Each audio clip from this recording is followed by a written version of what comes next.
15 years ago, I moved to Grayton Beach to open a restaurant fresh out of college with a lot of blind ambition, and rented an old building in the old part of Grayton Beach for next to nothing. And my first kitchen was a screened-in porch with 2 backyard barbecue grills and an electric wok. And been here since, well, for the past 15 years. And about 8 years ago, built a brand new building, brand new restaurant, big, beautiful kitchen like this. And so the days of cooking in a screened-in porch, thank goodness, are long over. But we still have to work hard, and we do a lot of creative things here in the restaurant. The crux of my menu is a combination of Creole and Caribbean. We do a combination of South Louisiana Creole and Caribbean Creole, and each distinctive area has their own cooking techniques and their own cuisine. And as one studies the individual cuisines of the Caribbean islands, you notice that there are distinct differences from island to island. And so we highlight that on one particular part of our menu here at Creola's, and that's our 4-course island hopping menu. And this month we'll be doing Guadalupean cuisine, which is one of the French Caribbean islands.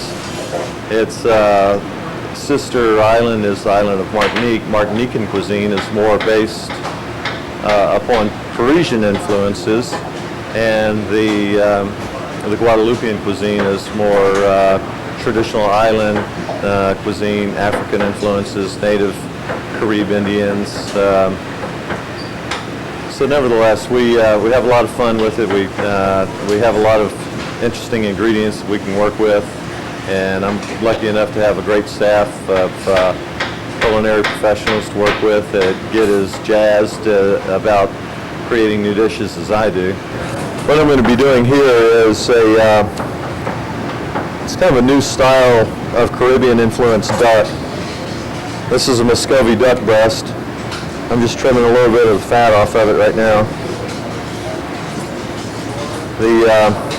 These breasts are really nice. Most people don't realize that you can eat duck rare or mid-rare, medium rare, and but what we've done first is treated this duck with a little bit of Caribbean spices that allowed it to cure for a little bit on the skin. We then wipe that off. I'm going to just take this duck, and it's best to slightly score the top of the skin to allow some of the fat to render out. But this duck is sort of an interesting presentation because we incorporate the use of vanilla beans, real nice vanilla beans, into a savory presentation. And at any rate, when rendering out the fat on this duck, I always like to just take my time with it, put it on sort of a medium flame, and not hurry it, because you want to be able to render out all the fats so the skin is nice and crisp, and not overcook the duck at the same time.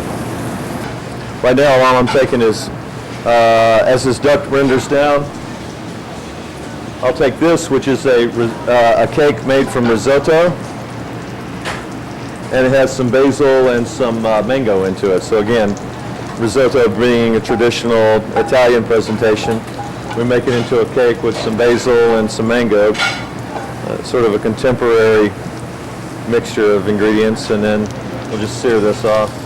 This is once the cake is made and you have your sauces made, preparing these items generally don't take, preparing the dish and finishing dish really doesn't take that long, especially if you like to cook your duck like I do, to medium rare. Now I'm going to just finish it up. Sometimes I like taking the skin off of this and frying it a little bit more like cracklings, doing duck cracklings as you would pork cracklings. I'm just taking this duck now and slicing it, as we cooks call, on a bias or just at an angle. It allows us to fan it out to make a nice presentation. Oftentimes when I'm at home cooking for my wife and my son, they accuse me of spending a little bit too much time on making presentations out of something simple like, gosh, I don't know, chicken pot pie or something like that. So after this point, duck's all really ready to go. It's cooked just like I like it, sort of medium rare-ish. Now I'll take this cake that I seared up, I'll bring it over.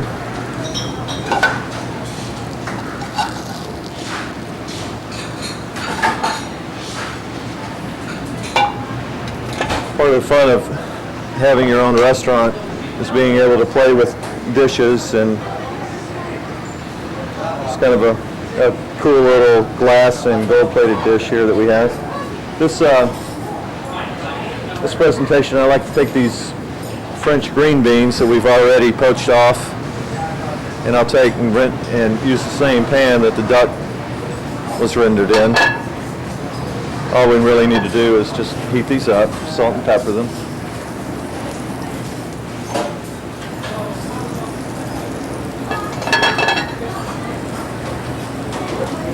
In cooking, sometimes I like to incorporate a couple of different oils into a cooking style. I'll add just a little bit of the extra virgin olive oil to this to heat it up.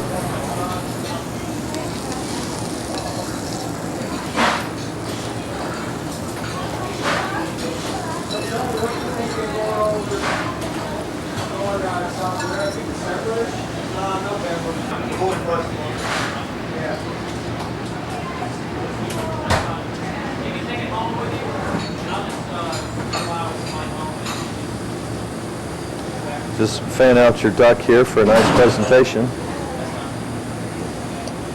And then this is a plantain chip, a plantain being a green banana used in the tropical regions of the world.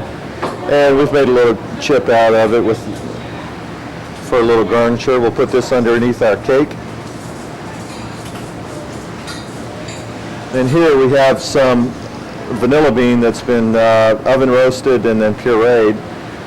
Makes a nice little garniture for the plate and for the duck itself, kind of finishes out that vanilla flavor.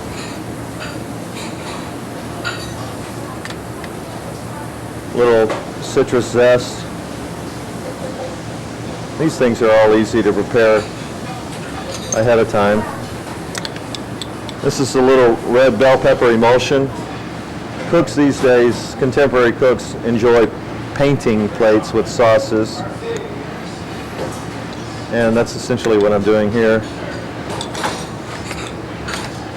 This is a little demi-glace, which is a French term for a stock-based reduction. This one has jerk seasoning in it and some mango pureed up and then strained. And I'll incorporate that onto the duck itself.